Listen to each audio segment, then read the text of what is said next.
संगीता जब सब्जी मंडी से लौटी तो उसके हाथ में एक थैली थी। उसने सब्जी का थैला एक तरफ रखा और थैली लेकर रसोई में चली गई। उस थैली में मोमोज थे जो वो बाजार से लाई थी। संगीता ने मोमोज प्लेट में डाले और खाने बैठ गई।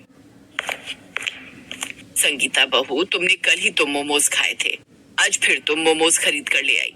ऐसे तुम फालतू खर्च करती हो। वैसे तुम तो सब्जी लेने गई थी, पर थैली में तो एक ही सब्जी है। बाकी पैसे कहाँ गए जो मैंने तुम्हें दिए थे? माँ जी, आलू गोभी लाई तो हूँ। ये दोनों चीजें 50 रुपए की हैं और 50 रुपए की है मोमोज की प्लेट। सत्यानाश, तू 50 रुपए के मोमोज खरीद लाई। अरे तुझे पता भी है निरंजन का काम अच्छा नहीं चल रहा। उसके पास मजदूरी का कोई काम नहीं आ रहा। थोड़ा कमा कर लाता है और तू फालतू के खर्च करने में लगी रहती है। पता नहीं तुझे मोमोज खाने की आदत कहाँ से पड़ गई। अरे इतने की 2 टाइम की सब्जी आ जाती। आज के बाद बाजार से सारा सामान मैं लाऊंगी। तू बिल्कुल कोई सामान नहीं लाएगी। मम्मी, अब आप मोमोज कैसे खाओगी? मोमोज तो मैं खा कर रहूंगी। अगर मैं बाहर से मोमोज नहीं ला सकती तो मैं घर पर मोमोज बनाऊंगी। संगीता ने ठान लिया था कि वो मोमोज तो खा कर रही। अगले दिन जब संगीता के साथ सब्जियां लेकर आई तब संगीता ने उनमें से कुछ सब्जियां निकाल कर छुपा दी। संगीता चोरी छुपे मोमोज बनाकर खाना चाहती थी, इसलिए उसने अपने घर के आंगन के पीछे एक मिट्टी का चूल्हा तैयार किया और उस पर मोमोज बनाए। संगीता जब प्लेट उठाने के लिए रसोई में गई तभी उसकी सास ने उसे टोक दिया। मैं काफी देर से देख रही हूँ, तू बार बार रसोई घर में जाती है, फिर पीछे आंगन में चली जाती है। ये चल क्या रहा है? तू आखिर आंगन में कर क्या रही है? वो कुछ नहीं माँ जी, बस ऐसे ही टहल रही थी। चल बिट्टू, तू मेरे साथ आंगन में बैठकर पढ़ाई कर लेना।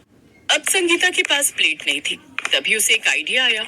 उसने पेड़ के कुछ बड़े बड़े पत्ते तोड़े और उन्हें आंगन में लगे नल के पास पानी से धो दिया। मम्मी, आप ये क्या कर रही हो? इन पत्तों से आप क्या करोगी? धीरे बोल, तेरी दादी आ जाएंगी, फिर वो कभी ऐसे मोमोज नहीं बनाने देंगी। अब संगीता ने घर पर चुपचाप मोमोज बनाना शुरू कर दिया। मोमोज बनाने में सब्जियां लग रही थी। अब सब्जियां गायब होने की भनक सास को लग गई। बिट्टू, मुझे सच सच बता, सारी सब्जियां तेरी मम्मी चोरी करती है ना? देख, तू मुझे सच बोलेगा तो मैं तुझे टॉफी दूंगी। दादी, सारी सब्जी मम्मी अपने मोमोज बनाने में लगा देती है।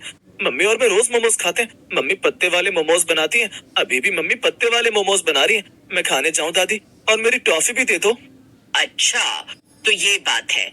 अब संगीता घर पर मोमोज बनाने लगी है। तभी निरंजन आ जाता है। निरंजन के साथ आज उसका दोस्त था। नमस्ते माँ जी। नमस्ते भाभी। और बिट्टू कैसा है? बस ठीक हूँ बेटा, बाकी सब तो तुम जानते ही हो। तुमसे क्या छुपा हुआ है? कोई बात बनी निरंजन बेटा? नहीं माँ, मालिक ने मना कर दिया। अभी मजदूरी का कोई काम नहीं है, 1 महीने बाद ही काम आएगा। संगीता सुनो, मेरे और मदन के लिए कुछ खाने का ले आओ। हम दोनों ने आज बाजार में कुछ खाया ही नहीं। घर में तो कुछ भी नहीं रखा है। एक काम करती हूँ, मैंने जो मोमोज बनाए वही दे देती हूँ। संगीता ने जो पत्ते वाले मोमोज बनाए थे वो निरंजन और उसके दोस्त के लिए ले आती है। अरे वाह, पत्ते वाले मोमोज, ये तो मैंने पहली बार खाए। इस तरह से तो मार्केट में भी कभी मोमोज नहीं मिलते और खाने में भी बड़े स्वादिष्ट हैं। भाभी, तुम तो एक ठेला लगा लो, खूब बिक्री होगी। निरंजन सही कह रहा हूँ, इस तरह से पत्ते वाले मोमोज हमारे शहर में कोई नहीं बनाता। खूब बढ़िया रहेगा काम। वैसे भी अभी कोई काम नहीं है, मैं तो बस आइडिया दे रहा हूँ। भाभी के हाथों में इतना बढ़िया हुनर है, मोमोज बनाने का बहुत चलेगा ठेला। हाँ भैया, आप बिल्कुल ठीक कह रहे हो। पहले जब मैं बाजार से मोमोज खरीद कर लाती थी तो इतनी देर में नंबर आता था। बहुत भीड़ होती है मोमोज के ठेलों पर। इसे बहुत शौक है मोमोज खाने का मदन बेटा।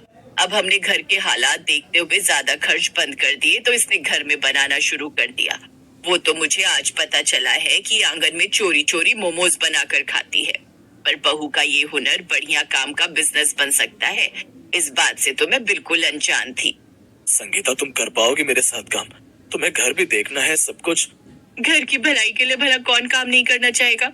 4 पैसे आ जाएंगे तो हमारे सबके लिए सही रहेगा। मैं तो बिल्कुल तैयार हूँ। हम मिलकर खूब मेहनत करेंगे और घर की चिंता मत करो, घर मैं संभाल लूंगी। तुम दोनों बस खूब मेहनत करो। धन्यवाद दोस्त, तुमने बहुत अच्छा सुझाव दिया। निरंजन के पास इतने पैसे नहीं थे कि वो मोमोज के ठेले के लिए सामान खरीद सके। मदन ने निरंजन को कुछ पैसे उधार दिलवा दिए और फिर संगीता के साथ मिलकर निरंजन ने मोमोज का ठेला लगाना शुरू कर दिया। संगीता बिल्कुल साफ सुथरे तरीके से ताजी सब्जियों के पनीर, सोयाबीन वगैरह के मोमोज बनाकर तैयार करने लगी थी। ठेले पर वो पत्ते में गरम गरम मोमोज और साथ में चटनी देती। संगीता के लिए ये बात अच्छी रही कि सर्दियों की शुरुआत हुई थी। सर्दियों में पत्ते वाले गरम गरम मोमोज हर ग्राहक की पसंद बन गए थे। संगीता के ठेले पर अब ग्राहक बन गए। सोशल मीडिया पर भी संगीता के पत्ते वाले मोमोज की चर्चा होने लगी। दूर दूर से लोग उसके हाथों के बने मोमोज खाने आते थे। संगीता के हुनर के कारण कुछ ही दिनों में निरंजन अच्छी खासी कमाई करने लगा और फिर एक दिन संगीता और निरंजन घर में सबके लिए नए गरम कपड़े खरीद कर लाते हैं। शॉल और नया स्वेटर देखकर संगीता की सास की आंखों में खुशी के आंसू थे। माँ जी, ये मैं आपके लिए भी नया शॉल और स्वेटर लाई हूँ, पहनकर और ओढ़कर बताओ कैसा लगा। संगीता बहू, गरीबी के कारण तुमने हमेशा अपने मन को मारा। मैंने तुम्हें फालतू खर्चों के लिए टोका, फिर भी तुम मेरे आगे कभी नहीं बोली, हमेशा मुझे सम्मान दिया और आज तुम्हारा यही मोमोज का शौक तुम्हारा बिजनेस बन गया। मैं बहुत खुश हूँ कि मुझे तुम जैसी बहू मिली है। जीती रहो बहू, हमेशा खुश रहो, खूब सफलता पाओ। संगीता और निरंजन ने खूब मेहनत की और धीरे धीरे उन्होंने ठेले से एक बड़ा रेस्टोरेंट बना लिया, जहाँ पर पत्ते वाले मोमोज रेस्टोरेंट की स्पेशलिटी थे। कहते हैं मेहनत और ईमानदारी से यदि कोई भी काम किया जाए तो वो काम हमेशा खुशी और तरक्की ही देता है।